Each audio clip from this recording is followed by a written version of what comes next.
kehidupan itu tidak akan berjalan sempurna seperti yang ingin kita rasakan.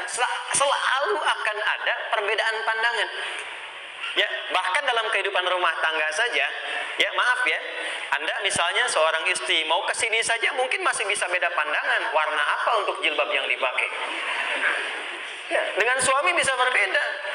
Papa, bagus yang mana ya? Hijau atau kuning? Ah, kayaknya yang hijau deh gitu kan. Enggak, kayaknya kuning deh gitu kan. Masih mending ada dua pilihan. Begitu dipakai, pink. Bisa berbeda. Anak bisa berbeda. Jadi kesan pertama yang ingin dibangun bahwa dalam kehidupan sudah pasti akan ada keragaman pandangan. Dan yang kedua, yang tidak normal, keragaman pandangan itu boleh jadi melahirkan tindakan-tindakan yang kontraproduktif. Mungkin akan mendapatkan celaan.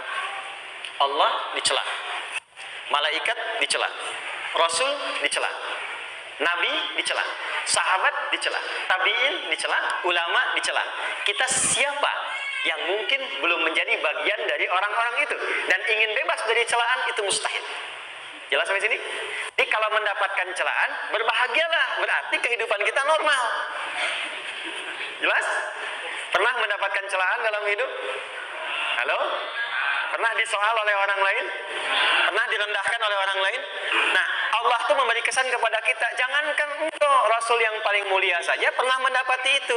Tapi bagaimana seni mendapatkan ketahanan sehingga dalam dicela pun tetap tenang. Dalam disoal pun tetap hatinya nyaman. Karena ketenangan itu yang membawa pikiran tenang dan tindakan yang terukur. Dan kadang-kadang ketenangan itu lebih penting bahkan dibandingkan dengan harta yang berlimpah. Seringkali saya berikan perbandingan dari sejak dulu kita belajar kan. Coba pilih mana? Saya yakin masih konsisten. Pilih mana? Kaya tapi gelisah atau miskin tapi tenang. Tidak boleh ada pilihan ketiga, saya tahu itu. Kaya tapi gelisah atau miskin tapi tenang, pilih mana? Ya, saya tahu kan. Kaya tapi tenang. Oke, di fase ini wahyu belum turun. Nabi sudah ngajar, turun wahyu, turun ala-ala, turun beberapa surah. Tiba-tiba ada masa jeda, wahyu belum turun. Sepekan belum turun. Sebulan belum turun.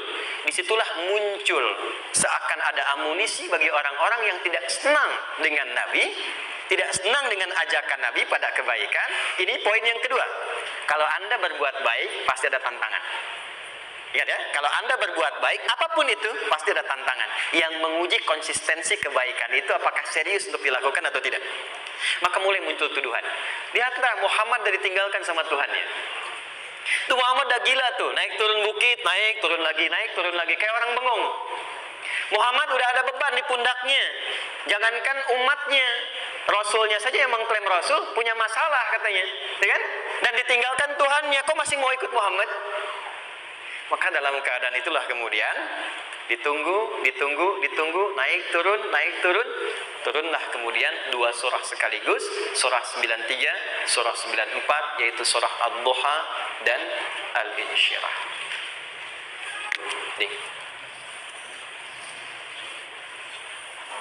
Oke. Ini materinya dahsyat ya, penting sekali, saking pentingnya ini cepat habis tuh. Bismillah. Sekali lagi. Jazakallah khair. Lebih kelihatan ya. Baik, yuk pelan-pelan. Jadi turunnya surah Ad-Duha dan surah Al-Insyirah, hikmahnya satu atau fungsinya satu, memberikan petunjuk bagaimana mengatasi satu persoalan sesulit apapun, tapi masih dapat menghadapinya dengan keadaan yang tenang. Satu surah ini atau dua surah diturunkan untuk membimbing setiap hamba menuju kepada ketenangan hati. Dua, membangun kekuatan mental sehingga dalam situasi apapun dia tetap kuat mengatasi berbagai persoalan kehidupan. Nanti terapannya banyak, di bisnis ada. Nanti saya turunkan contohnya. Kadang-kadang ikut tender, sudah bagus, sudah menang, tapi proyeknya diambil orang. Ada yang begitu? Nanti ada ayatnya, ada. Nanti kita turunkan. Udah siap-siap, kan pengen melamar, ternyata keduluan orang, gitu kan? Udah siap-siap pengen dapat ini, mau lulus, ternyata nilainya nggak seperti yang diharapkan. Muncul, selalu ada demikian. Nanti kompleksitasnya banyak. Tapi dua surah ini, kalau kita bisa kuasai artinya dengan baik, pahami dengan benar, maka akan ada sesuatu yang beda yang terasa dalam jiwa kita dan kesiapan mengatasi setiap persoalan dalam kehidupan. Yuk kita baca dulu ya, supaya dapat keberkahannya dari dua surah ini. Saya bacakan, Anda ikuti ya. A'udzu billahi minasy syaithanir rajim.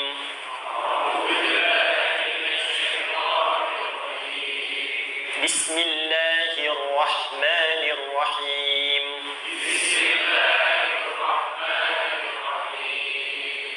Wadduha wal-laili idza saja. Ma wadda'aka rabbuka wa ma qala.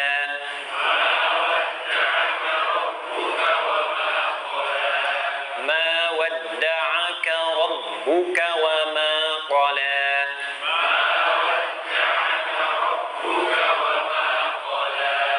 Walal akhiratu khairul laka minal ula.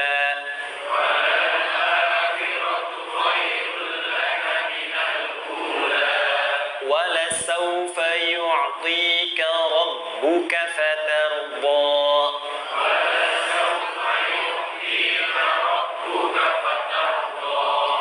أَلَمْ يَجِدْكَ يَتِيمًا فَآوَى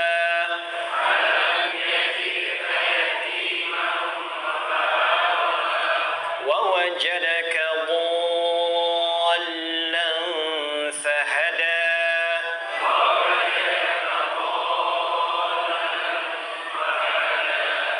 وَوَجَدَكَ عَائِلًا فَأَغْنَى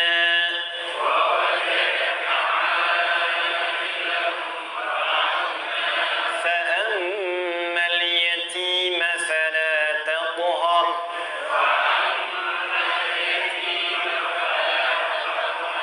وَأَمَّا السَّائِلَ فَلَا تَنْهَرْ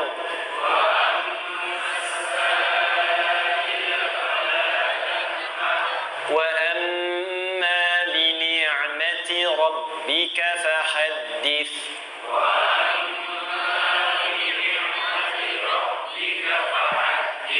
Baik, satu surah dulu, alhamdulillah. Izin saya bacakan tadi untuk diikuti, supaya setidaknya kalau kita pulang dan ditanya bagaimana hidupmu engkau jalani, seperti apa engkau berinteraksi dengan Quran yang telah aku turunkan, maka kita pernah menjawab, ya Allah, kami pernah bacakan itu. Jangan pernah kita berkehidupan sampai wafat dan tidak pernah berinteraksi dengan Quran walaupun sekedar membacanya. Wadduha, aku bersumpah, setiap huruf waw yang berada di awal kalimat di satu surah itu makna utamanya berarti sumpah. Ya, qasam, sumpah. Seringkali diartikan demi, ya. Wal asri, demi masa. Wal fajri, demi waktu fajar. Wal laili, demi malam. Intinya sumpah. Sebentar, pelan-pelan. Kalau Allah menyampaikan sesuatu kepada kita, yakin tidak? Saya ulang, yakin tidak? Serius? Hah? Kalau yakin, kenapa tidak dilakukan? Ya, itu pertanyaan besar ya. Baik, kalau Allah menyampaikan, Allah tidak bersumpah pun harusnya kita yakin. Tapi kalau Allah bersumpah dalam kaidah ilmu tafsir, berarti ada sesuatu yang sangat penting, yang saking pentingnya akan sangat dibutuhkan oleh setiap hamba, sehingga diminta setiap hamba itu fokus menyimak apa yang mau disampaikan. Bahkan saking pentingnya menyimak itu, Allah bersumpah. Jelas? Kalau teman-teman menemukan di Quran ada ayat dibuka dengan sumpah, berarti ada kasih Allah yang tinggi yang akan disampaikan di ayat itu sampai meminta kita fokus untuk menyimaknya. Ad-duha, untuk memudahkan maknanya, teman-teman kalau waktu duha itu jam berapa ya? Hah? Oke, sebetulnya dimulai sejak matahari itu mulai naik, yang memantulkan ya atau menyinari cahayanya itu mulai terasa lembut. Ya kalau misalnya kita ambil 1,5 jam setelah subuh. Sekarang subuh 4:30 lah, taruhlah 4:30 ya. 1,5 jam berarti jam 6 kan? Nah itu awal duha tuh. Awal duha. Sampai ke pertengahan kurang lebih 9:30 jam 10. Akhir duha jam 11 sampai menjelang ke zuhur. Awal duhanya disebut dengan syuruk namanya. Syuruk. Jadi syuruk itu awal duha. Kalau sudah jam 6 ada cahaya matahari ya. Enak gak ke tubuh kita itu? Nyaman gak? Jam 8 enak gak kalau berjemur ya? Jam 9 enak ya? Nah, ini kata kiasan dalam bahasa Arab. Kalau kita merasakan sesuatu yang enak, nyaman, memberikan manfaat yang banyak, itu orang Arab sering memberikan kiasan dengan waktu-waktu tertentu. Di antaranya duha. Jadi kalau kita menemukan kalimat duha, jangan langsung diartikan ke waktu duhanya. Boleh jadi yang diinginkan adalah makna di balik itu, yaitu semua kenikmatan dan kenyamanan yang didapatkan. Cara mengartikan ini, wadduha, aku bersumpah kata Allah, ya Muhammad, demi semua kenikmatan yang kau rasakan dalam hidup, seperti engkau merasakan kenikmatan cahaya duha itu. Jelas? Wal-laili idza saja, dan aku bersumpah al-lail, lail itu apa? Malam. Baik, lail turunannya layali jamaknya, lela, lili, lala itu malam. Jadi kalau ada ibu leli, ibu malam-malam ya. Lail. Oke. Lail itu malam. Malam gelap nggak? Gelap. Tapi kalau gelapnya gulita, tidak ada cahayanya, gelap betul gitu, gelap ya. Misalnya sedang kita dapati misalnya satu momentum padam lampu, padam semua, dan pas gerhana misalnya gelap sekali. Nah itu bahasa Arabnya disebut dengan saja namanya. Ya, saja. Walaili idza saja. Dan malam apabila telah gulita. Zaman Nabi kan nggak ada lampu, ya, belum ada PLN, ya, dan seterusnya. Jadi gelapnya betul-betul gelap. Saya mau tanya sebentar. Biasanya kalau situasi gelap itu mudah nggak menemukan benda tertentu? Melangkah mudah atau sulit? Tidak mudah untuk dilakukan kan? Dalam bahasa Arab, kalau kita ingin mengungkapkan satu kegamangan yang luar biasa, sampai kita merasakan gelap dan sulit melangkah. Bukan hanya karena nggak ada cahaya, mungkin karena ada pekerjaan tertentu yang menyulitkan, masalah tertentu yang menyulitkan, sehingga merasa seakan-akan kita tuh gelap. Makan nggak enak, melangkah susah. Pernah nggak merasakan situasi yang saking beratnya satu beban itu seakan-akan makan nggak mau, melangkahnya berat, ada vertigo, kadang-kadang pusing. Pernah merasakan itu? Itu bahasa Arabnya, walaili idza saja. Perhatikan kalimatnya, ya Muhammad sallallahu alaihi wasallam. Aku bersumpah demi semua kebahagiaan dan kenikmatan yang engkau pernah raih, seperti merasakan kenikmatan cahaya duha. Dan mungkin persoalan hidup yang pelik yang membuat engkau merasakan kesulitan, seakan-akan merasa di suasana gelap yang gulita. Ma wadda'aka rabbuka wa ma qala. Tanamkan dalam jiwamu yang paling dalam, aku tidak akan pernah meninggalkanmu. Ada suami pulang dari pekerjaan, mendapati istri sedang termenung dan mengalir air matanya. Tiba-tiba suaminya datang mengatakan, hangat sekali pada istrinya, di sampingnya membelainya dan mengatakan, "Ma, demi semua suka yang pernah kita lalui bersama, dan demi duka yang mengalirkan air matamu saat ini pun, tanamkan dalam hatimu yang paling dalam, Papa akan selalu bersama Mama dalam setiap situasi itu." Kira-kira para ibu merasakan itu bagaimana perasaannya? Masa sih? Tapi itu menarik loh. Menarik ya. Jadi kalau teman-teman ngaji surat Yusuf, di surat Yusuf itu laki-laki diilustrasikan dengan matahari, perempuan diilustrasikan dengan rembulan. Ya. Inni ra'aitu ahada asyara kaukaba wasyamsa wal qamara ra'aituhum li sajidin. Ayah, aku melihat bulan dan matahari serta 11 gemintang sujud hormat kepadaku. Jadi matahari diartikan itu sebagai laki-laki, suami, ayah. Kenapa disebut matahari? Diilustrasikannya, matahari itu kan menyengat dengan kuat. Kalau kita menjemur, mengeringkan pakaian, melindungi. Tipikal suami itu melindungi. Ada yang ganggu istri, sengat dengan kuat. Ada air mata yang mengalir, hei, keringkan itu sehingga tidak larut air mata mengalir di pipinya. Itu matahari. Sebaliknya rembulan. Rembulan itu kan enak dipandang, bukan bulannya ya. Bukan bulannya. Kalau bulannya kan desainnya nggak sempurna, baik terlihat. Tapi cahaya rembulannya tampil dengan indah, tampil dengan baik, enak dipandang, menenangkan dan tidak tertukar. Jangan sampai ada istri jadi matahari, suami jadi rembulan. Jelas ya? Dengan kekuatan bulan aku menghukummu, ya kan itu. Salah. Oke. Tahan sampai sini. Tahan. Lihat baik-baik. Saya berhenti sampai sini dulu. Kalau di Quran ada ayat menyebutkan, tidak spesifik orang yang disebutkan dan kapan kejadiannya, maka peristiwa itu akan terjadi dan dialami oleh kemungkinan generasi berbeda di setiap masa dengan tokoh berbeda tapi perasaan yang serupa. Sebaliknya, kalau disebutkan namanya, jelas identitasnya, kapan kejadiannya, maka peristiwa itu hanya akan menimpa orang tersebut dan tidak akan dialami lagi orang lain setelahnya. Saya tanya dulu yang akhwat, yang perempuan, kenal Maryam? Kenal, bagus. Kenal di mana?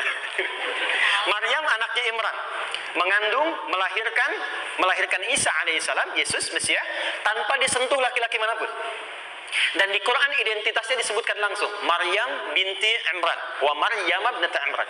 Ini menunjukkan kesan bahwa yang mengandung dan melahirkan tanpa disentuh laki-laki manapun, itu hanya Maryam anaknya Imran. Ingat ya, mengandung melahirkan tanpa disentuh laki-laki manapun. Bukan mengandung melahirkan tanpa suami, kalau itu banyak dia. Ya, mengandung melahirkan tanpa disentuh laki-laki manapun.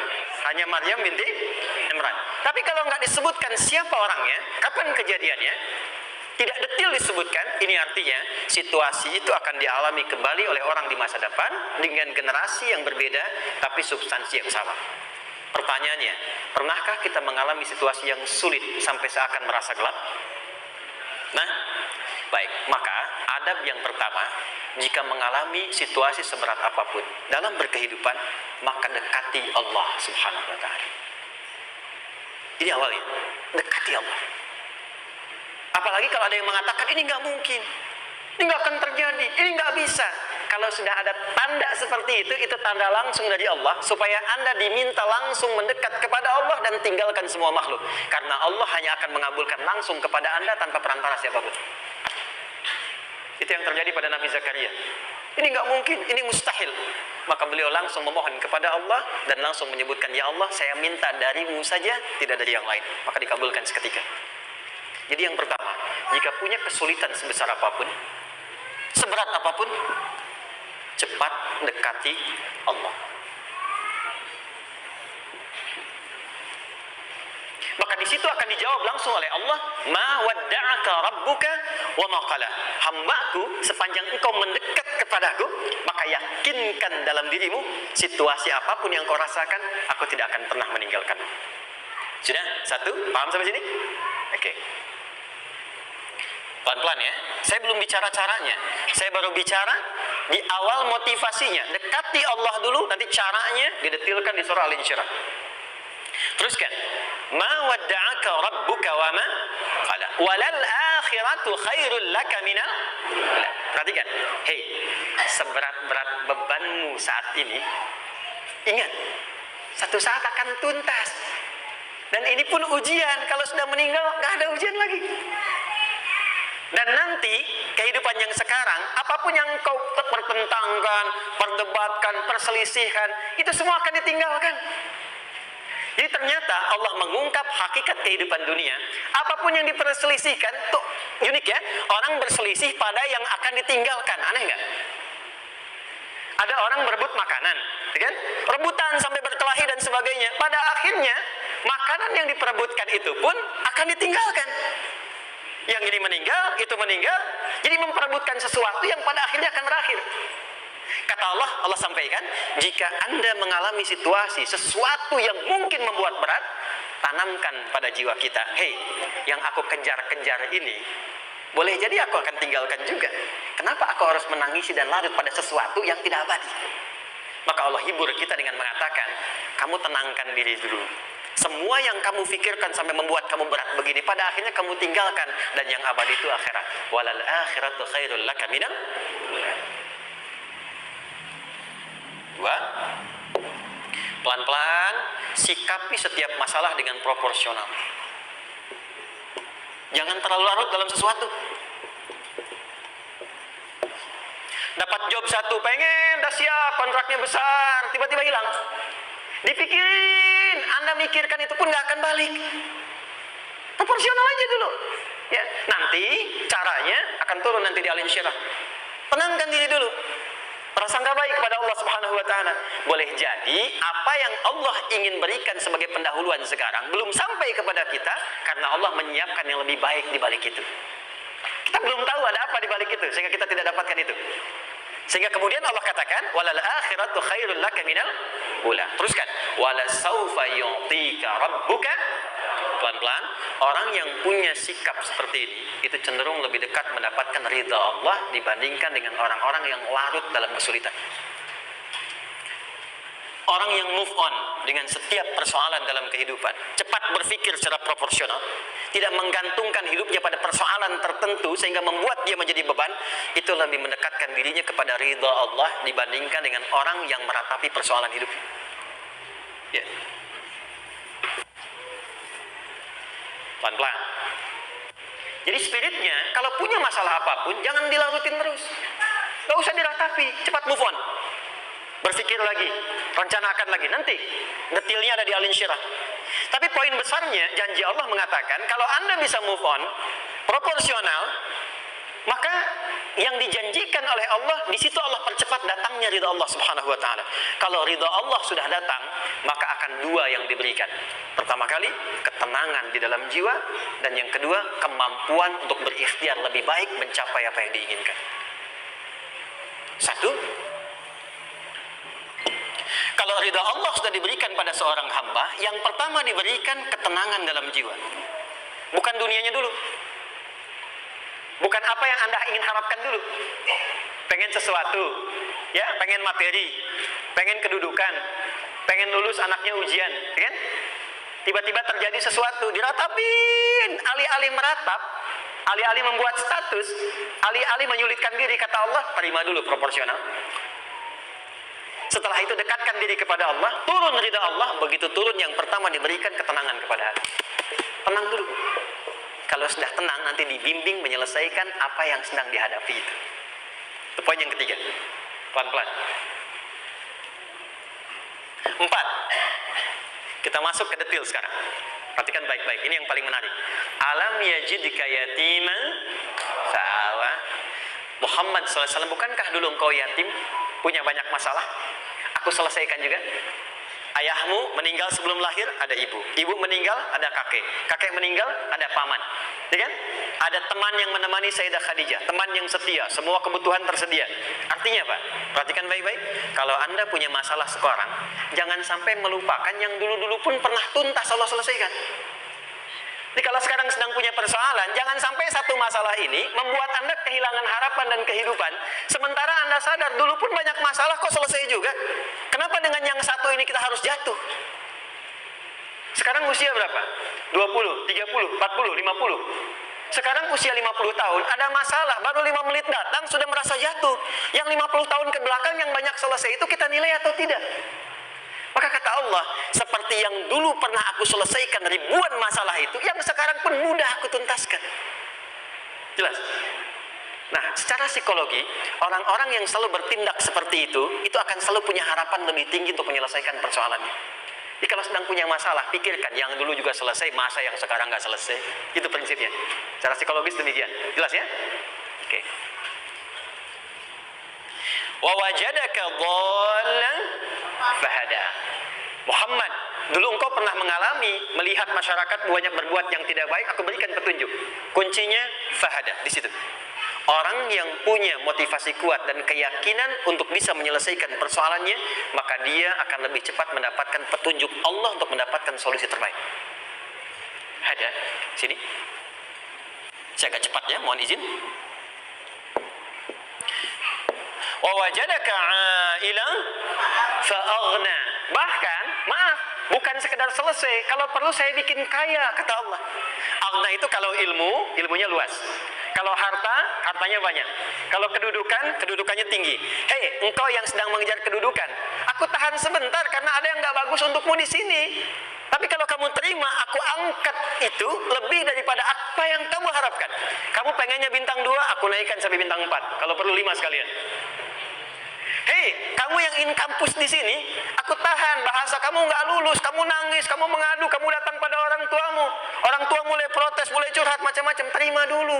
Mungkin di sini ada yang tidak baik seperti doa ibumu yang sering memohon, ya Allah, jangan sampai anakku berbuat yang salah, jangan sampai terjebak narkoba, jangan sampai terbawa tawuran. Di sini ada yang kurang tepat untukmu.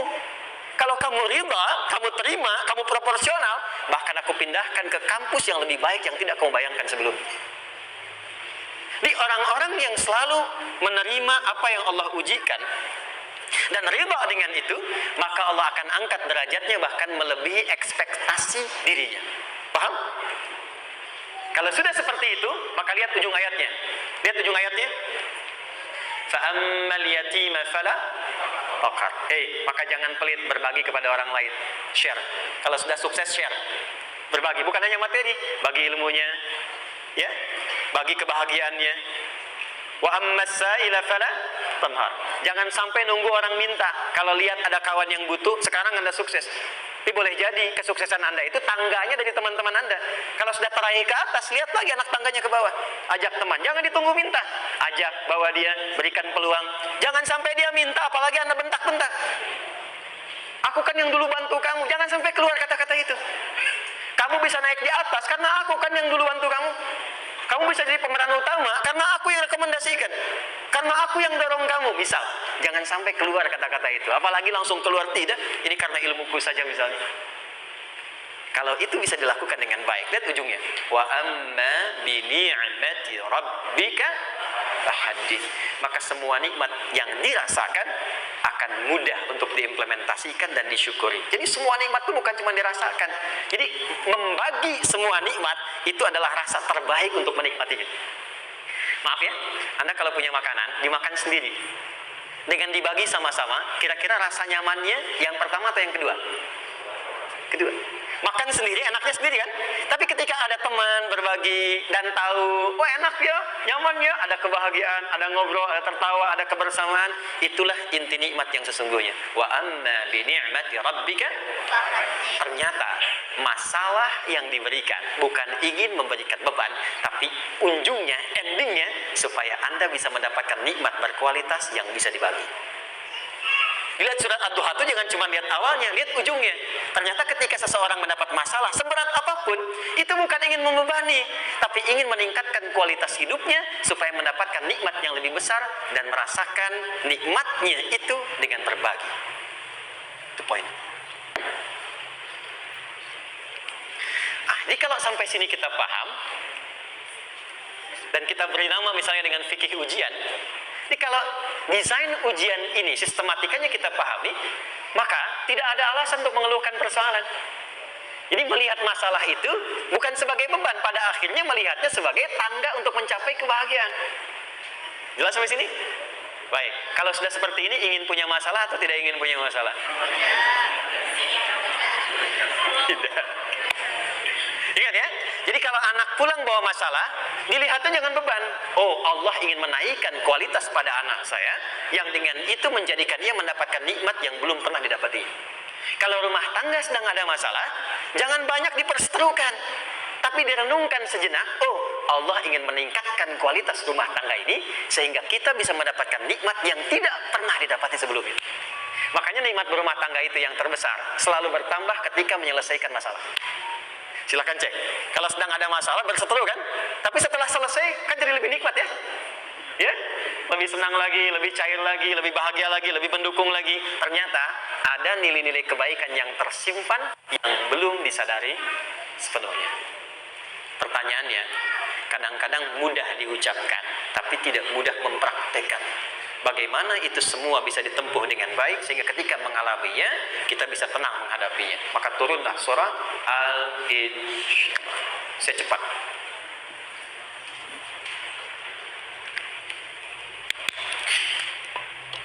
Teman-teman, ini apa? Kelas ya? Baik, pelan-pelan sedikit. Kira-kira volumenya besar kecil? Kecil ya? Baik. Kalau saya bandingkan dengan gayung, volumenya besar mana? Gayung ya? Baik. Kalau ini saya perlebar, sehingga bisa memasukkan apapun ke dalamnya, itu bahasa Arabnya disebut dengan insyirah namanya. Jelas? Meluaskan sesuatu sehingga terlihat lapang, sehingga memudahkan setiap hal masuk ke dalamnya. Itu insyirah namanya. Surah ini diberi nama dengan surah Al-Insyirah, yang berarti sesuatu yang lapang, yang tenang, yang nyaman.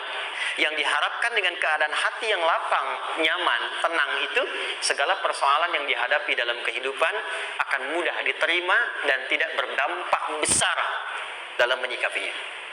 Maka bagaimana kemudian Allah memberikan turunan-turunan petunjuk supaya apa yang diharapkan ini bisa tercapai? Satu, izin mengilustrasikan, saya kasih cerita sebentar. Ada seorang anak muda, kisah ini sangat viral, hampir setiap kita bisa mendapatinya. Datang kepada seorang kakek tua di sisi danau yang jernih sekali airnya.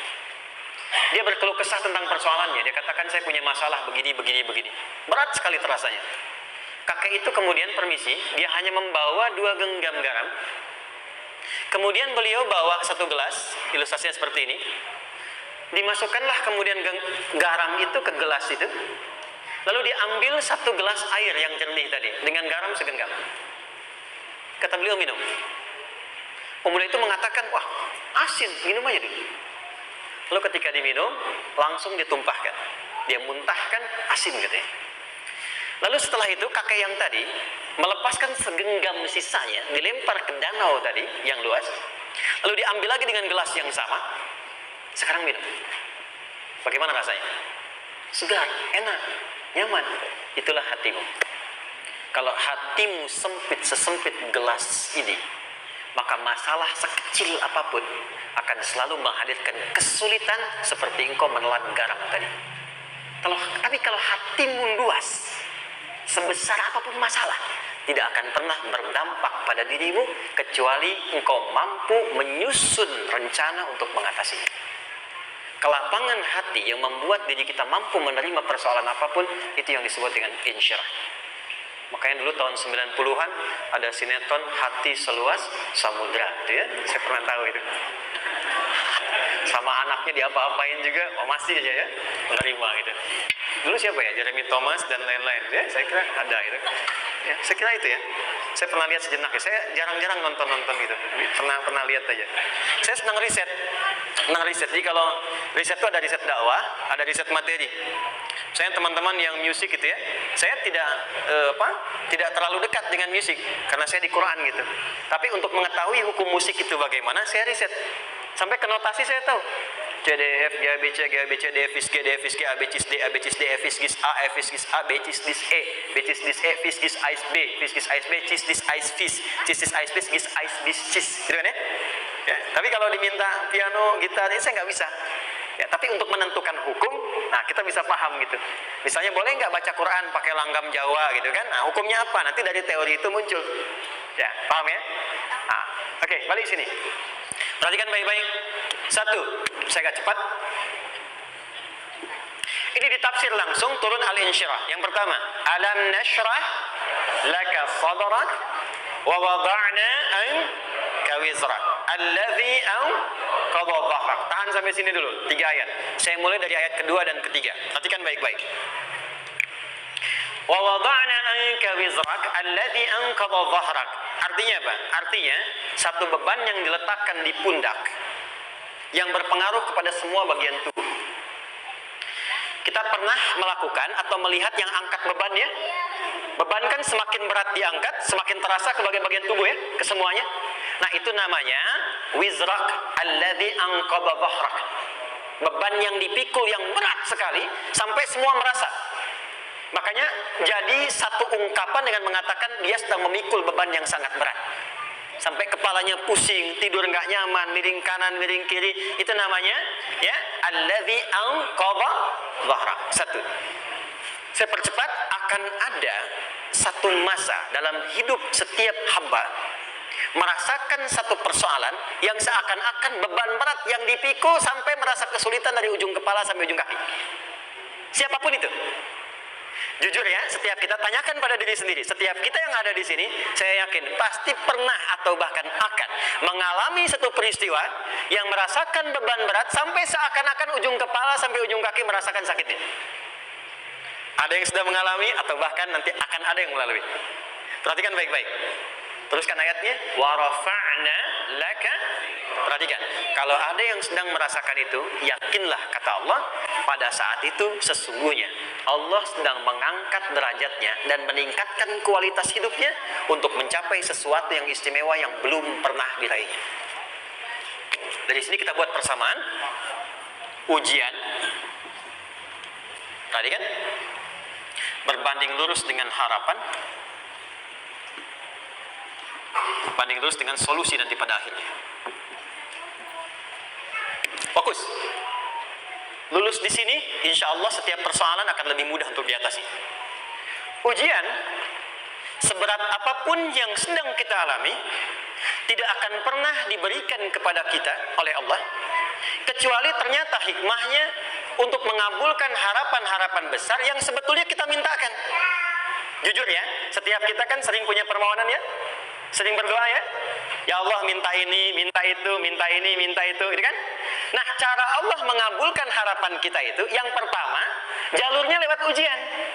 Karena semua kesuksesan itu, desain dasarnya adalah melewati ujian. Coba, anak-anak kita yang sedang sekolah itu, apa mungkin di wisuda dengan penuh kebahagiaan kalau nggak mengalami ujian? Hah? Lewat ujian dulu kan? Dia belajar dulu, ujian dulu, ngatasin soal dulu, lulus, baru wisuda. Apakah mungkin akan dapat IPK 4 yang diharapkan kalau tidak mengalami ujian? Belajar dulu, ya kan? Ada waktu, sempat dia bangun malam, siang, dan seterusnya belajar, keringat dan sebagainya, baru bahagia kan? Dan ternyata belajar itu untuk di wisuda. Sebab kalau kita tidak belajar, mustahil dapat wisuda. Kalau tidak lewat ujian, mustahil dapat ijazah. Karena ternyata harapan itu, hukum dasarnya dalam berkehidupan, bisa diraih dengan melewati ujian. Ini poinnya. Jadi mohon, kalau sedang mengalami sebuah peristiwa, dan kita harus menghadapi itu, coba renungkan. Sebetulnya pernah berdoa apa sampai kita mengalami itu, sehingga dengan jalan itulah sebetulnya Allah ingin mengabulkan harapan yang dulu pernah kita mintakan. Jelas? Oke, satu.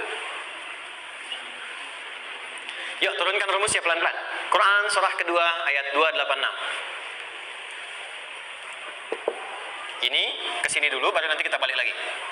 2 Al-Baqarah ayat 286. La yukallifullahu nafsan illa usaha. Tahan sampai sini.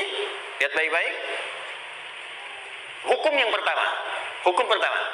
Allah tidak mungkin menguji seorang hamba di luar batas kemampuannya.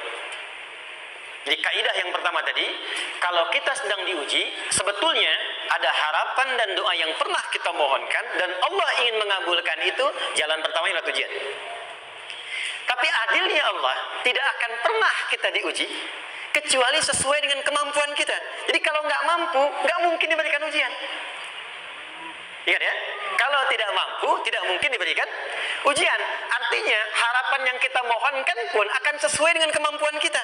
Jadi kalau kita minta sesuatu nggak mungkin bisa menggunakannya, nggak akan dikasih.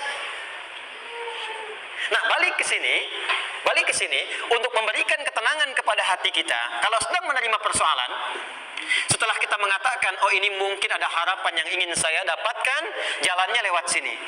Untuk memberikan ketenangan kepada hati, begitu persoalannya tiba, langsung katakan pada diri kita, saya pasti bisa menjalaninya. Mustahil saya diuji kalau nggak mampu menjalaninya. Itu bahasa singkatnya. Ingat ya, kalau ingin mudah menyelesaikan persoalan, kata Quran, setiap ada ujian, langsung katakan pada hati kita, insya Allah bisa. Nggak mungkin saya diuji kalau saya nggak sanggup. Jelas? Dan tanamkan itu pada hati yang paling dalam. Ini nggak mudah. Kalau cuma disimpan di pikiran, jadi beban. Tapi kalau Anda tanamkan dalam hati, seberat apapun masalahnya, pasti saya sanggup, pasti saya bisa. Pernah lihat dulu ada acara 90-an Benteng Hattori? Oke? Benteng Takeshi ya? Takeshi ya, gitu kan, artinya kan bisa jawab ya. Tahu Ninja Hattori mendaki gunung, lewati lembah ya tahu ya. Songgoku, Songgohan, apa? Saya tahu itu. Songoku Kamehameha Piccolo itu yang nulisnya Suzuki Watanabe, saya tahu itu. Benteng Hattori, balik lagi ya. Benteng Takeshi ya. Puncaknya kan main pakai itu kan, pakai tank ya dan sebagainya. Tapi pernah ingat gak satu episode itu? Begitu akan bertarung, kan selalu ada motivator di sampingnya itu mengatakan, ayo kamu bisa, gitu kan? Coba namanya. Dia nggak ngaji Quran tuh, kita punya ayatnya. Pernah nggak? Buka lagi ya dulu ya. Oke. Korea, kenapa bisa nyusul Jepang? Salah satunya, waktu Jepang itu maju, setiap di Korea itu ditanamkan dari mulai anak-anak TK-nya. Kita harus lebih daripada Jepang. Sejak anak-anak TK. Sejak anak-anaknya TK. Itu ditanamkan betul. Kita bisa, kita dari TK. Sehingga ketika di sana bikin Honda, sini Hyundai. Hyundai kan dibacanya Hyundai.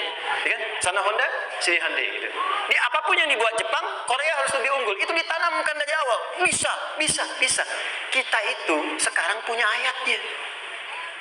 Jadi kalau sedang punya masalah seberat apapun, katakan pada diri kita, insya Allah bisa. Gak mungkin diuji kalau nggak salah.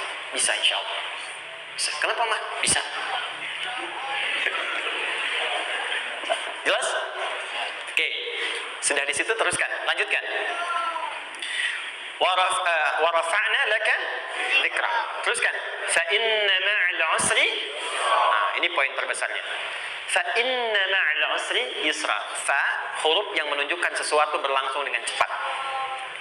Inna di ilmu nahwunya berbunyi begini, di gramatikal bahasa Arab. Harfun nasbin wa taukidin. Tansibul isma wa tarfa'ul khabara.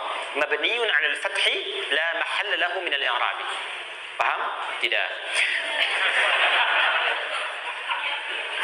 Inna huruf yang digunakan untuk menguatkan informasi agar ditancapkan ke dalam hati sekuat-kuatnya dan jangan pernah ragu.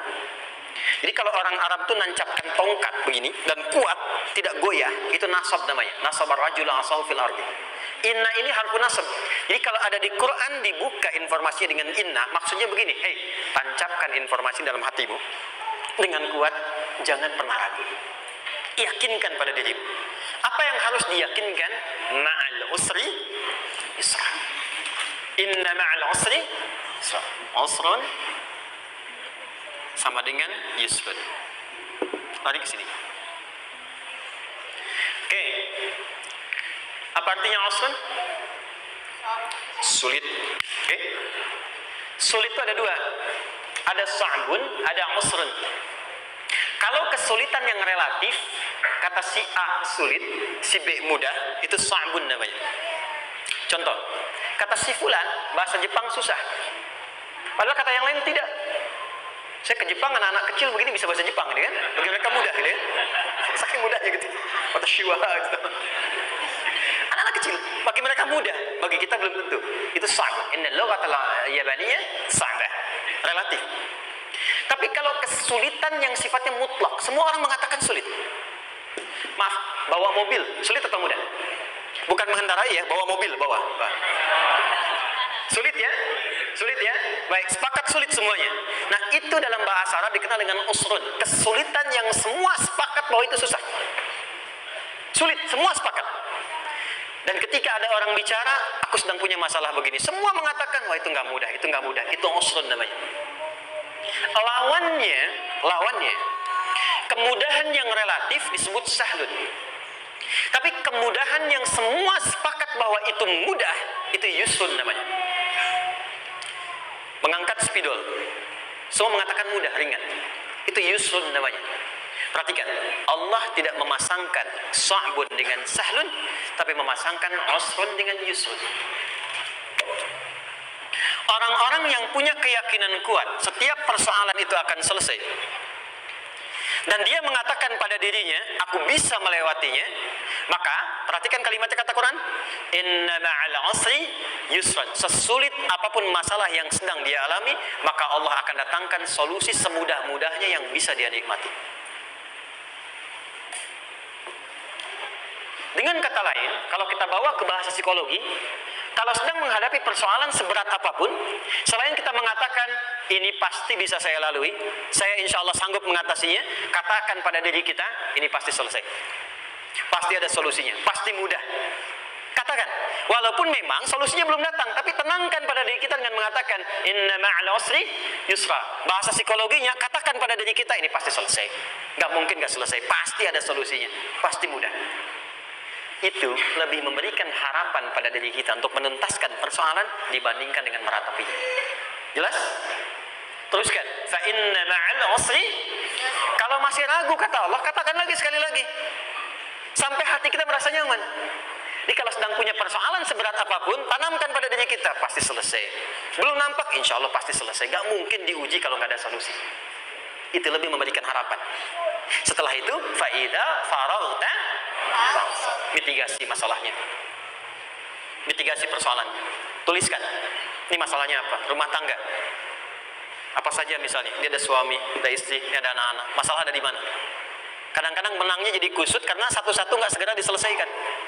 Maka kata Al-Quran, fa'idha faraghta.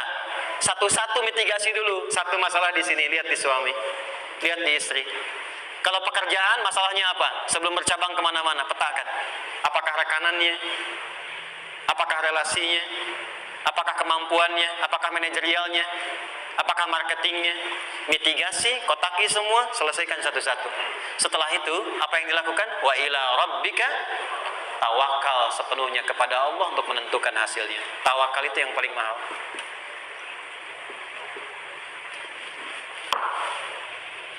Anda kalau nggak punya kepasrahan, stres. Karena selalu memikirkan apa yang mau dikerjakan dan selalu orientasi pada hasil. Kita punya tawakal. Kalau kita mampu menyerahkan sesuatu, gini. Di sini ada orang yang paling jago misalnya main basket. Ada pertandingan basket. Begitu dibuka, udah tim musyawarah serahkan aja pada si fulan. Kan? Dia yang paling jago, dia. Bukankah dengan menyerahkan itu bukan hanya kita berikan sebuah tugas, kan? Tapi dengan itu ada kelapangan tersendiri kan? Yakinlah sukses, dia paling hebat. Pernah ada perasaan gitu? Sekarang, siapa yang paling mampu menguasai? Siapa yang paling hebat menyelesaikan segala hal? Siapa yang punya segalanya? Bukankah Allah?